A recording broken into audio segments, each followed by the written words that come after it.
Hi, everybody. Dan Illman, Matt Bernier. One of 5 Grade 1 stakes races at Santa Anita on Saturday is your Saturday DRF.com Formulator Race of the Day. Let's take a look at the field for the Awesome Again Stakes. We're going 1 mile and an eighth, a prep race for the Breeders' Cup Classic, perhaps a prep race for the Breeders' Cup Dirt Mile, and depending on where Midnight Storm eventually goes, perhaps a prep race for the Breeders' Cup Mile on the turf, and the number 2 Dortmund scratched on Thursday afternoon. Yeah, I have to be honest with you. I don't know how much effect this race is going to have on the Classic. I think it could significantly affect the way the field looks for the Dirt Mile, though. Head on over to the Race of the Day event page on DRF.com. Download your free Formulator past performances and handicap along with us as we take this field in post-position order. We will begin with the number 1, Win the Space, who was 3rd in this race last year at 26-1, making his 2nd start off of a very long layoff, and he should benefit greatly from his appearance last time out from a fitness standpoint. The question is he this good? No, he's probably not this good, and I suppose you can just look at it and say the Brubaker, he absolutely needed the race, but I would have liked to have seen something. It's not like he did any real running in there. If you like this horse, and again, he's going to be $1,000,000 to 1, so don't let me talk you off of him, you're going to have to hope for a barbecue up front. Dortmund scratched on Thursday. Let's take a look at the Timeform US Pace Projector. The Pace Projector will update itself on timeformus.com once the scratch is official on Saturday morning. Dortmund expected to be on the lead in this race. With him out, our friends at Timeform US have Curlin Rules on the lead. The great thing about the Pace Projector is we can handicap it, and I think Midnight Storm, the 3, is likely to outfoot Curlin Rules to the lead. Yeah, I think especially with Dortmund gone, Midnight Storm is the speed nearest the rail. I think they have one way to go with him. The biggest problem, or the biggest concern I have with Midnight Storm is I don't know that he's going the right way. I really thought that most recent start in the Delmar Mile, I thought it was quite honestly just terrible. I didn't think he did any real running in there. He had no answer for any of the horses that were sitting just off of him. It's not like that was just a blistering pace. On his best day, he can win this race, absolutely. I just don't know if he's going the right direction. He's had a remarkable career, 10 wins, $1.7 million in earnings, Grade 1 winner on the turf, brilliantly fast, Grade 1 placed on dirt. But I agree with you. It just seemed like ever since that gut-busting effort in the Big Cap where he was run down in the shadow of the wire by Shaman Ghost, it seems like he just hasn't been finishing his races off. But maybe if he gets out to an easy lead, his class will show. The 4 is Curlin Rules, who was 2nd in the Harry F. Brubaker last time out. This horse is a hard-trying little sort who has improved since John Sadler put the blinkers back on. Yeah, I have no knock against this horse. He's a little bit light on figs right now, but I think he's trending the right direction. And you can go back to that Brubaker. I think, anyway, in my opinion, if you stretch that race out to 1 mile and an eighth like you're going to get Saturday here, I think he turns the tables on Cupid because he was coming back, and I felt like Cupid was getting short. If Midnight Storm tries to stretch him on the turn, it might put Curlin Rules in a tough spot, having to run down a Midnight Storm and then hold off the closers. But it looks like he's getting good again at the right time. The Keeneland grad, number 4, Curlin Rules. The 5, Breaking Lucky, ships west for trainer Reed Baker. This horse had the unenviable duty of taking on Gunrunner, 2 starts back, the Whitney, the Stephen Foster handicap. Not embarrassed in either one of those races, and you can argue, even though this is also a Grade 1 stakes race, he's getting a little bit of class relief. I think he's getting tremendous class relief. You just look at some of the horses that he's run into in his most recent starts, and like you say, obviously Gunrunner is the one that everybody focuses on. The Whitney, I thought, was actually a very, very good race. He took a shot. They tried to win that race. Absolutely. And he got turned away by arguably the best horse in the world right now. I'm not going to hold that against him. The thing I am going to hold against him is 3 from 21 Lifetime, 10 times 2nd or 3rd. He should trip out in here, though. Right. It's conceivable he'll get the same trip in this race that he did in the Whitney, where he was sitting 3rd. And when it's time to attack, perhaps an off-form Midnight Storm, perhaps a class and distance compromise Curlin Rules, that Breaking Lucky will be in the prime place to inherit this thing turning into the stretch and still be running strongly. The number 6, Mubtahish, is in a way the key to this race. It's his first race for Bob Baffert. The blinkers are on. We have not seen him since the Dubai World Cup, where he finished an even 4th and was not embarrassed at all behind Arrogate and Gunrunner and a sharp Neolithic. We know what Mubtahish can do. He held his own against American Pharaoh during 2/3 of the 2015 Triple Crown Series.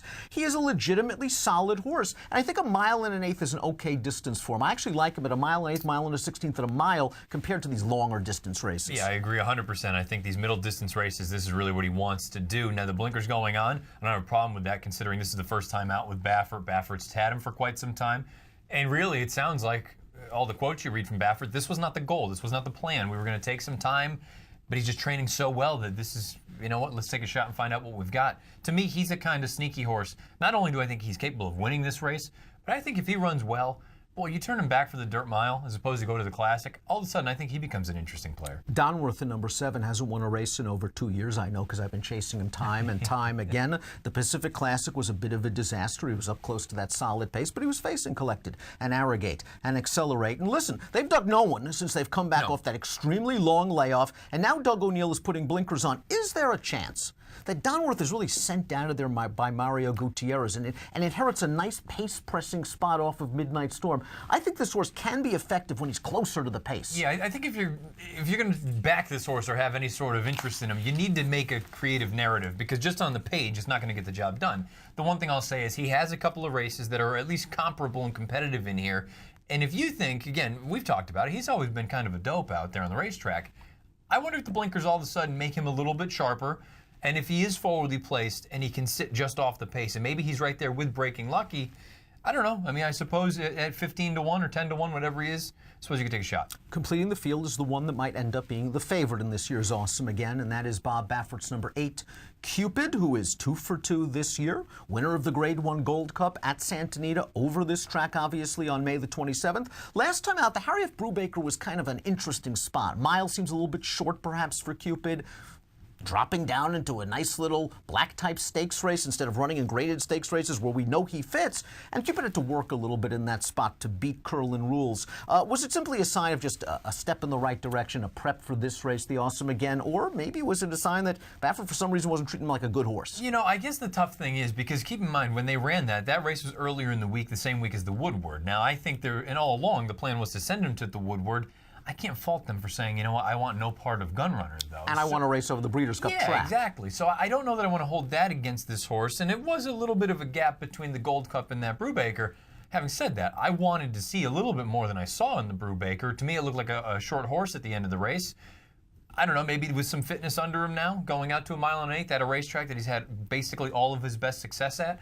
I think he could do worse. The problem is I just feel like he's going to be an underlane here. I think he can win. I think he's an underlane. I think that's a very good point. In many ways, he could be one of the more likely winners in this race, along with Breaking Lucky. I do like the fact that he has really learned to relax in his 2 starts this year at 4. A little bit speed crazy earlier in his career. This is a race where there are a lot of question marks. Is Midnight Storm still in form?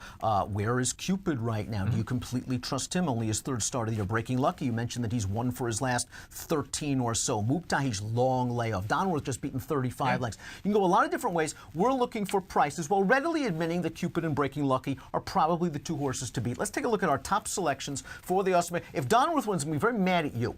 I'm probably very mad at me because I've jumped off. It was just a situation where I'm going through, and we also have to say Midnight Storm. I think if he runs his best race, he can very easily win this race as well. Absolutely. But it just feels like, to me, Donworth has always been that horse that, you know, he's always been more sizzled than steak. No one's going to argue that. But I think he's run well enough in those first 2 starts off the layoff. The first one off of a year-plus layoff, speed and fade. I'm not going to hold that against him. That second run back, when he got just pummeled by Accelerate's going to be one of the favorites in the dirt mile. doubt. This horse, I think there's still something there. Maybe the blinkers, that's all he needed. But again, this race, it's wide open. You make a case for all 7 of them. 7, 5, 6, and 4 for Matt. I know Curlin Rules is in good form. I think he should be in a decent enough spot. I'm hoping that maybe Donworth takes up the chase and maybe Curlin Rules sort of sits back with Cupid. I know the price will be right. If I like Cupid a little bit, I like Curlin Rules. They were basically a length apart in the most recent race, and Curlin Rules will be a much better price. 4, 6, 5, and 3 for me in the Grade 1 Awesome Again Stakes. Your DRF.com formulator race of the day, one of 5 Grade 1s at Santa Anita on Saturday. And if you are playing that card from home, there's no better place than at DRF Bets. And if you sign up right now at drf.com/fall, you'll immediately access a $300 sign-up bonus by utilizing the promo code FALL300. Approximate post time for the Awesome Again, 5 o'clock Pacific on Saturday. Good luck.